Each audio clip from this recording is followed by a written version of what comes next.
အခုသင်မဲ့သင်ခန်းစာကတော့ drawing 2တစ်ခုဖြစ်တဲ့ pen 2ကိုသင်မှာဖြစ်ပါတယ်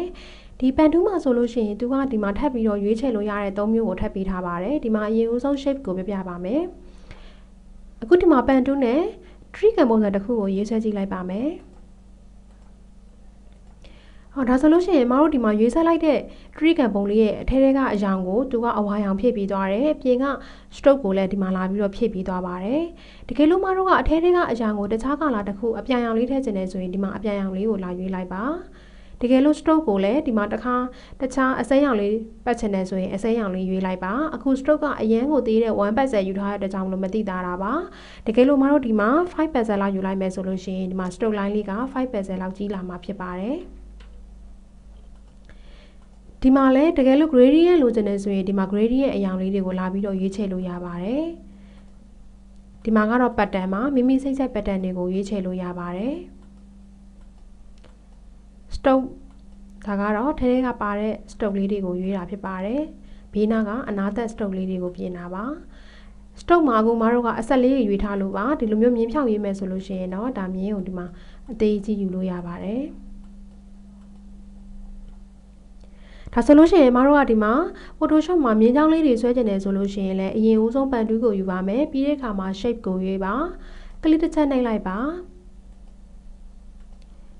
ဒီကောင်လေးကိုဖြတ်မယ်ဆိုရင်တော့ delete ကိုနှိပ်လိုက်ပါအရင်ဦးဆုံးကလစ်တစ်ချက်နှိပ်ပါမယ်ပြီးတဲ့အခါမှာဒီမှာမတို့က stroke line ကိုဘယ်လိုပုံစံနဲ့ဆွဲကျင်တာလဲကြိုက်တဲ့ stroke line တစ်ခုကိုရွေးချယ်ပါပြီးရင်တော့ဒါကတော့ stroke ရဲ့အကျယ်ကိုရွေးချယ်တာဖြစ်ပါတယ်ဒါကတော့ stroke ရဲ့ color ကိုရွေးချယ်တာပါမိမိနဲ့တက်တဲ့ color တစ်ခုကိုရွေးချယ်ထားပါပြီးလို့ရှိရင်ရှစ်ကိုဖိပြီးတော့ဆွဲမယ်ဆိုလို့ရှိရင်မြင်းဖြောင်းတစ်ချောင်းကိုရမှာဖြစ်ပါတယ်ရှစ်ကိုဖိပြီးတော့ကလစ်တစ်ချက်နှိပ်လိုက်မယ်ဆိုလို့ရှိရင်သူကမြင်းဖြောင်းတစ်ချောင်းကိုရမှာဖြစ်ပါတယ်နောက်ထပ်တစ်ခုကိုနှိပ်ဖို့အတွက် control ကိုဖိပြီးတော့အပြင်မှာကလစ်တစ်ချက်နှိပ်လိုက်ပါပြီးတော့မှနောက်ထပ်မြင်းတစ်ချောင်းကိုရွေးချယ်ရမှာဖြစ်ပါတယ်ရှစ်ကိုဖိမယ်ဆိုလို့ရှိရင်တော့သူကမြင်းဖြောင်းတစ်ချောင်းကိုရမှာဖြစ်ပါတယ်နောက်တစ်ခုကိုရွေးချယ်ခြင်းနဲ့ဆိုလို့ရှိရင်တော့ဒီမှာဆက်ပြီးတော့ဆွဲခြင်းနဲ့ဆိုရင်တော့ဒီမှာလိုက်ပြီးတော့တစ်ခါထပ်ပြီးတော့ဆွဲလို့ရပါသေးတယ်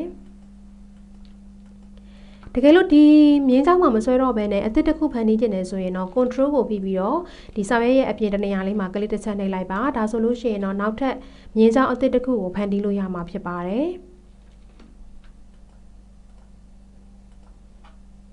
်ဒါကတော့ fade နဲ့ stone နဲ့ဖြည့်တဲ့ပုံစံလေးတွေကိုဖန်တီးတာဖြစ်ပါတယ်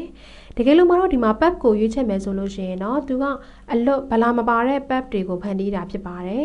်ဒါကိုတော့အမတို့ဒီနောက်ခံလဲတဲ့အခါမှာဒီပုံတွေကိုပန်တူးလီတာတို့ဒီဇိုင်းဆွဲတဲ့အခါမှာမိမိလိုချင်တဲ့ဒီ area လေးတွေကိုကွက်ပြီးတော့ပန်တူးလီတာတို့ဒါမျိုးတွေဆိုလို့ရှိရင်တော့ pub ကိုအသုံးများပါတယ်အဲ့တော့မတို့ဒီမှာ pub ကိုဘယ်လိုဆွဲရမလဲဆိုလို့ရှိရင်အရင်ဦးဆုံး pub 2ကိုယူလိုက်ပါပြီးတဲ့အခါမှာ patch ကိုရွေးပါအရင်ဦးဆုံးမိမိဆွဲမဲ့နေရာလေးမှာကလစ်တစ်ချက်နှိပ်လိုက်ပါပြီးရင်နောက်ထပ် area နေရာတစ်ခုလေးမှာ mouse နဲ့ဖိပြီးတော့ mouse ကိုအောက်ကိုဆွဲကြည့်လိုက်ပါမလွတ်ခင်မှာအောက်ကိုဆွဲရမှာဖြစ်ပါတယ်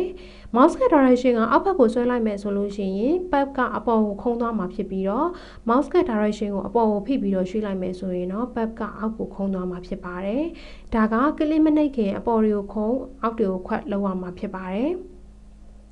်ကလစ်နှိပ်ပြီးသွားပြီဆိုရင်တော့ဒီကောင်လေးကိုအခုံးအခွက်ထပ်ပြီးလုပ်လို့ရမှာမဟုတ်တော့ပါဘူးနောက်ထပ်အခုံးလေးလိုချင်နေဆိုရင်ဒီမှာ mouse လေးကိုဖိပြီးတော့တစ်ခါထပ်ပြီးတော့အောက်က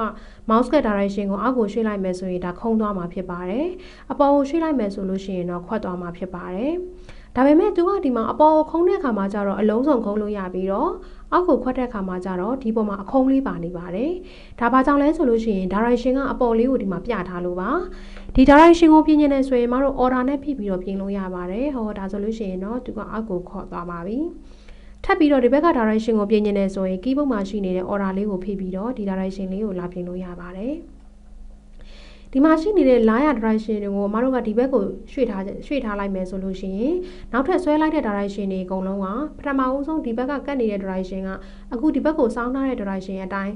းလိုက်ပြီးတော့ကူးသွားမှာဖြစ်ပါတယ်ဒါကြောင့်မလို့မတို့တွေကပန်တူးဆွဲတဲ့အခါမှာဒီလို direction တွေကိုလိုက်ပြီးတော့ပြောင်းပေးရင်ပြောင်းပေးမပြောင်းပေးလို့ရှိရင်အဲ့ direction ကိုဖျက်ရမှာဖြစ်ပါတယ်အခုဒီမှာအခွက်လိုချင်တယ်နောက်ထပ်အခုံးလိုချင်တယ်ဆိုလို့ရှိရင်နောက်ထပ်အခွက်တစ်ခုလိုချင်တယ်ဆိုရင်ဒီမှာအမတို့အခွက်ဆွဲတဲ့နေရာမှာအဆင်မပြေဘူးအပေါ်ဘက်ကိုခုံးတဲ့ direction ဝင်နေတဲ့အတွက်ကြောင့်ပါ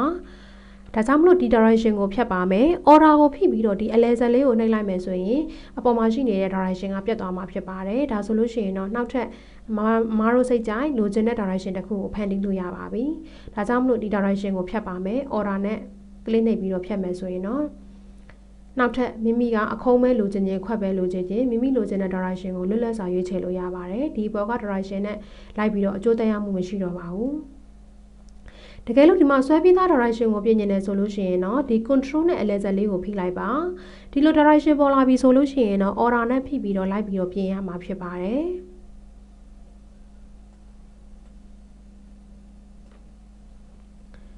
အခုဒီ direction တွေကိုဖြတ်ချင်တယ်ဆိုလို့ရှိရင်တော့အမတို့ကဒီမှာရှိနေတဲ့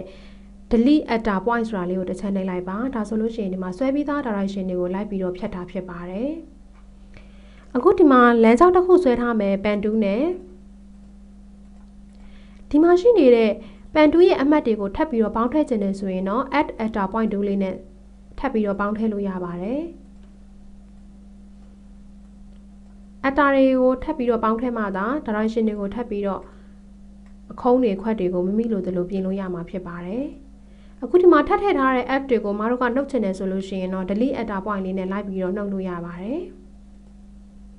အခုရှင်မိသား enter point တွေကိုပြင်နေတယ်ဆိုလို့ရှိရင်တော့ combat point 2လေးနဲ့ပြင်ရမှာဖြစ်ပါတယ်ဟောဒါဆိုလို့ရှိရင် direction ဒီမှာ